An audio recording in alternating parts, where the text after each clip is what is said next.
Bueno, en aras a brevedade, dada conta da temperatura, cando vos digades... Sí? Bueno, pois antes de nada, moitas gracias por asistir a esta rolda de prensa que eu quería comenzar enviando unha mensaxe de cariño, de apoio e de solidaridade a todo o pobo venezolano, especialmente a comunidade venezolana en Galicia, un pobo que nestas horas difíciles está loitando por recuperar a democracia que lle queren sustraer no seu país. E dende aquí quería dicirlles que non están sós, que estamos con eles, que os imos acompañar nese proceso de loitar pola súa liberdade, pola súa democracia, que contan co respaldo e co apoio absoluto do Partido Popular de Galicia.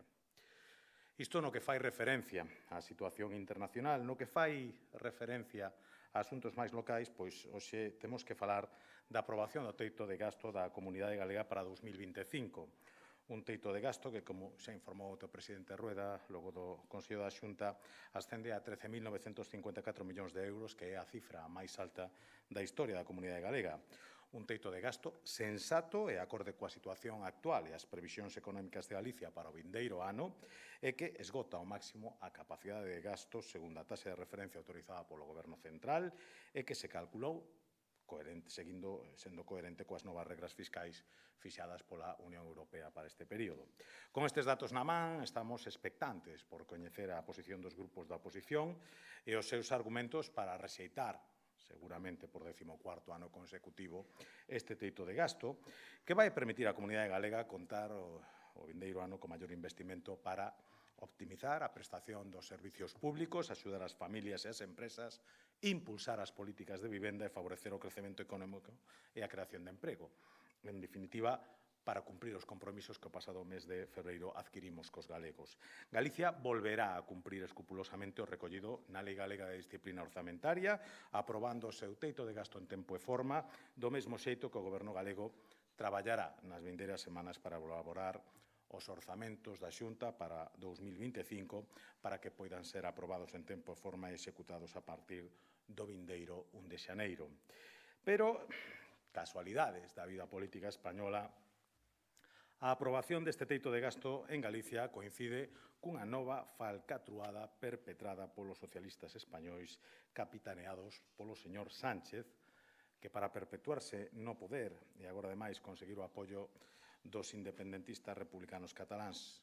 para facer a Salvador Illa presidente da Cataluña parece estar disposto a calquera cousa. Estamos a falar do acordo acadado onte entre o PSOE e Esquerra Republicana de Cataluña, un paso máis na ruptura de España que busca o independentismo catalán, que se está aproveitando de maneira evidente da debilidade do goberno do señor Sánchez para conseguir todo aquilo que desexan. Primeiro foi a amnistía para os autores do intento de golpe de Estado de 2017 facilitando a volta a España do fugado Puigdemont. Agora teñen na súa man a independencia fiscal rompendo o sistema de financiamento autonómico e dando pé a que existan españois de primeira e de segunda, e o paso definitivo será tentar conseguir ese referendo independentista, algo que a gran maioría de españois tememos moi probable no caso de que Pedro Sánchez continúe no goberno de España e siga necesitando dos votos do independentismo para manterse na Moncloa. Dende Galicia imos seguir loitando en colaboración coa inmensa maioría das comunidades autónomas españolas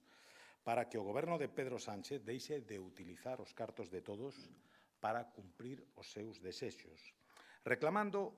o que reclamamos sempre, unha negociación multilateral do noso sistema de financiamento autonómico que atenda ás necesidades específicas de todas as comunidades autónomas baixo os principios de igualdade, de equidade e de solidaridade.